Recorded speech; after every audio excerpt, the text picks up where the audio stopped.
hope you had completed your previous question answer and short questions. Now we will go for the long answer questions. So first question, what are the essential factors for photosynthesis? What are the final products made after photosynthesis? Explain with the help of a label diagram. That is in the page number 9. So here essential factors are water and minerals, carbon dioxide, sunlight and chlorophyll. Again I am saying essential factors are water and minerals, carbon dioxide, sunlight and chlorophyll. And after the reaction the final product is sugar and oxygen, or you can write here oxygen. The byproducts of photosynthesis are oxygen, water and sugar. Sugar, oxygen and water. So now with the help of label diagram you have to explain, that is this is your diagram. This diagram you have to do, schematic diagram showing photosynthesis. This diagram you have to do and you have to explain the process of photosynthesis. During the process of photosynthesis light energy is converted into chemical energy. The plants absorb energy from the sun and use it to convert carbon dioxide and water into glucose and oxygen. Glucose is converted into other complex substance that gets stored in the plant. Plants use glucose to obtain energy through the process of respiration. So you have to write the equation, full equation you have to write, and then you have to write from here to here. The byproducts of photosynthesis are oxygen and water which are released through stomata during daytime. The food is sent to the other parts of the plant through veins. Next question, how do plants absorb nutrients from the soil? Explain in detail about nitrogen and other nutrients for page 11 and 13. Page 11 and 13 we will go.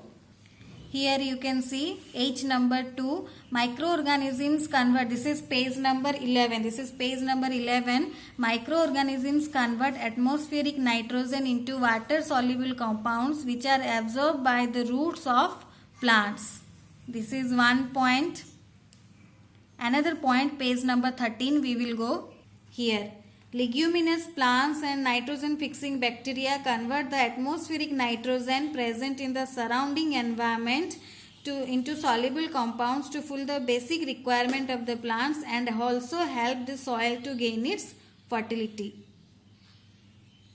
Number 3, what do you understand by parasitic plants? Why are some plants called parasites? What do you understand by a host? Page number 11 and keywords. In the keywords, the definition of parasitic plant is given. From keywords, you can write parasitic plants. Here, parasites, that the plants which deprive the food from other plants and deprive them of nutrition, they are called parasites. From here, you can write. Then we will go to page. Here, page 11. Some plants suck food from other plants by using root-like structure. The plants from which they get food are called host. Since they deprive the host plant of valuable nutrients, they are called parasites. Example you can give cascata. Another example you can give mistletoe. You can write in sequence according to the question. Number 4, what is an insectivorous plant? Why does a plant eat insects? Explain with example. Here also page number 11 and keywords. In the keywords, what is an insectivorous plant? Definition is given. Then we will go, why does plant eat insect? Insect eating plants which digest its prey to obtain the required nutrients, they are called insectivorous plants. Then why they are doing like this, that we will go in page number 11. Due to the lack of nutrients such as nitrogen and other minerals in the soil, the leaves of these plants are modified to form a trap with hairy whorls that can capture insect. Once an insect enters the trap, the plant then digests its prey to obtain the required nutrients. Example you can give picture plant Venus flytrap. H number 4. According to question here and there it is there. So you can write in sequence according to your question. Number 5. What is rhizobium? What is its function? How does ribosome help the farmers? Why do farmers prefer to sow leguminous plants? In which form do plants absorb nitrogen? So write in sequence. First I am telling you for all these 3. What is rhizobium? What is the function? How does rhizobium help farmers? First of all, I am telling for these 3. Page number 12.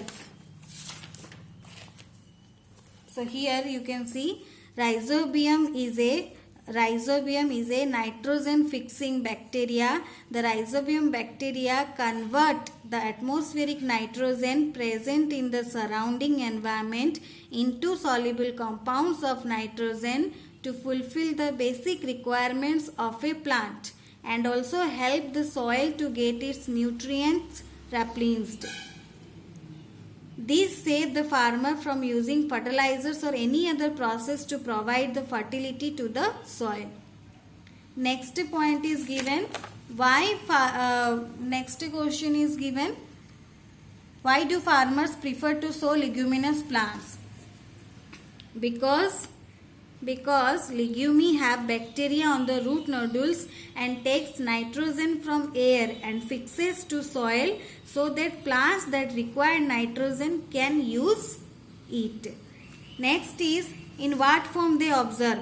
Plants absorb nitrogen in the form of nitrate. Then there are 3 hot questions. Answer, please you have to write down these answers also in your copy. Why it is not possible for animals to make food from carbon dioxide, water and sunlight like plants? Animals can't make food from carbon dioxide and water in the presence of sunlight as they are heterotrophs and lack chlorophyll, which is necessary to carry out photosynthesis. You can see your next number is what is the reason that plants do not have a digestive system like us? Please elaborate. Number 2 answer. Plants do not have a digestive system because their need for nourishment is fulfilled through the process of photosynthesis and cellular respiration. They obtain their energy and nutrients from energy of the sun.